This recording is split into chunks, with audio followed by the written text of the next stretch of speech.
们俩来做个 battle， 你说一个国产动画片，我说一个。吓我一跳，我以为你说做个 battle， 我们一人做一部动画片。你开始吗？好，结束了。三个和尚，大闹天宫，哪吒闹海，小蝌蚪找妈妈，天书奇谭，喜羊灰太狼，黑猫警长，葫芦兄弟。3、2，丢回来了1。有一期不是聊国潮嘛，中间就提到了国产动画片。今天呢，我们就是想展开聊一聊这个话题，谈谈个人的观影的经验吧。动画片这个东西啊，存在于我们童年的记忆当中。长大成人之后，你看的那种东西可能就叫动画电影。就我小时候看《大闹天宫》，看《小蝌蚪找妈妈》，其实我是无感的。反而那个时候可能会看外来的东西，觉得好。你比如说变形金刚，你比如说一休哥。但是呢，人长大了以后，总会要回归你自己文化的这个根上，你才会慢慢的体会到，原来它的魅力是在这个地方。美学的这种形式用的全部是中国的传统的东西。回到当时那个年代，这些主创人员在创作这部动画的时候，信息交换也不发达，当你什么参考都没有的时候，那你是不是只能从自己民族的这样一个知识范围、文化范围里面去创作这个事情，反而形成了它一个特点。现在比如说你要做个动画，思路可能就更多在于说什么样的东西是小孩喜欢的，或者我大数据分析出来什么东西应该是给小孩看的，这样其实反而就出现一些很尴尬的内容。其实那个时候倒是很自由的一个状态。刚才说的小蝌蚪找妈妈这种水墨画的这种东西，包括什么三个和尚，它其实是一种艺术电影。到了成年以后，你才反过头来会更加去欣赏像大闹天宫这样的对自己本民族文化的发掘。那其实动画片这个东西，它到底是给小孩看的还是给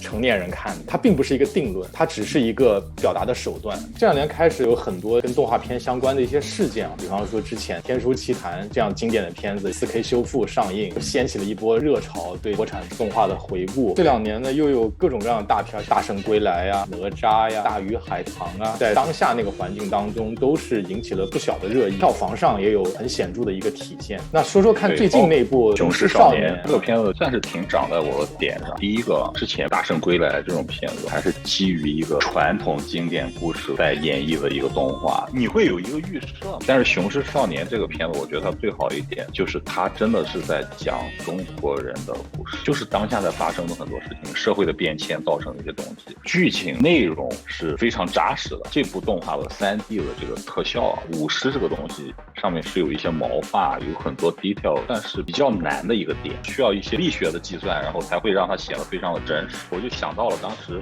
少年派的奇幻旅程，那个老虎就是一个3D 制作的了，那个时候它已经代表了应该说是世界上最高水平。说到这个真实感，我就能联想到 Netflix 播的《爱死机》，里面就有一些剧集一直在揣测跟犹豫，说这个到底是动画还是真人演的。所以说现在技术上已经是大闹天宫那个年代完全不可想象的。技术是一个方面，但是到底是2维的动画更精彩还是3维动画更精彩，这个其实可讨论的。你像雄狮少年这种其实是一个商业片，那商业片可能就会受出现在一些最新的技术啊、特效也好，这个其实是比较容易分辨的。其实我想说第2个比较吸引我了，整个动画的场景的设定，整个故事的环境是在广东。我在广东算是待过3年，它里面出现一些东西，我也觉得这个东西做得很到位。中国元素啊，不一定是传统，就是在你身边的，和你每天发生关系的，印在你脑海里面一些视觉印象，其实都是民族的东西。我就记得印象特别深刻，因为他们最后一场舞狮的那个比赛是在一个体育场里面嘛，那个体育场就不是说一定要很光鲜，比如说像鸟巢那种，它就是我们小学运动会那个级别的体育场，那种代入感就特别强，非常的尊重整个的事实的一个还原。再一方面，我就觉得这其实也是一种自信。我生活的环境，我的故事就是在这样一个背景下产生的。我没有想掩饰什么，我就想把这个东西展示给大家看。这样一种完全在一个真实的环境下表达出来的东西，就让我联想到一个非常喜欢的一个动画导演刘健，他的第1部动画长片《刺痛我》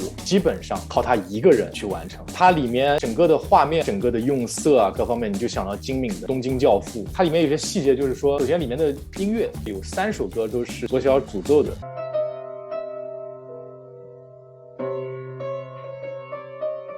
还有一个点就是它的后期的配音，他一开始呢找了专业的配音演员来配音，后来他发现这个感觉不对，之后他就全部都是找周围的朋友亲戚，你就觉得是路人在说话，都是带着口音的。那个配音完了以后，你就感觉就对了。这个人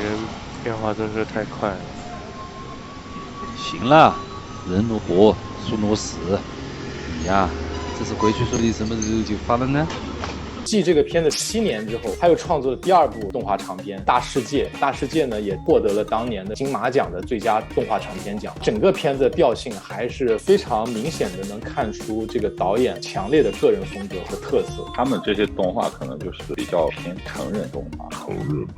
回到他第1部动画长片《刺痛我》，其实这是这个导演很早就写了一部小说，他其实只是用动画影像的形式去表达。动画片它给了艺术家一个表达的可能性，虽然我得花很长的时间和精力，非常枯燥。你想当时据说他一天是要花大概8到10个小时，花4万稿才能把动画片制作出来。他作为一个像匠人一样去打磨这个东西。说到匠人，我有想到我们还有一个经典动画片《阿凡提》，那种动画形式非常的有意思，很多是那种粘土动画。对，因为粘土比较容易造型，但是阿凡达那个不是阿凡提那个是布偶，粘土动画和这个都叫定格动画。另外还有一个叫大盗贼，大盗贼 Poison Blues， 我是个大盗贼，什么都不怕。我是个大盗贼，什么也不怕。提到所谓的独立动画，有一期我们谈到文艺片，其实文艺片很多也是所谓的独立电影，其实就是小成本的投入，没有更多的商业资本的进入，比较算是导演的个人的一个行为。我们知道很多文艺电影节，柏林啊、威尼斯啊，那其实有很多动画电影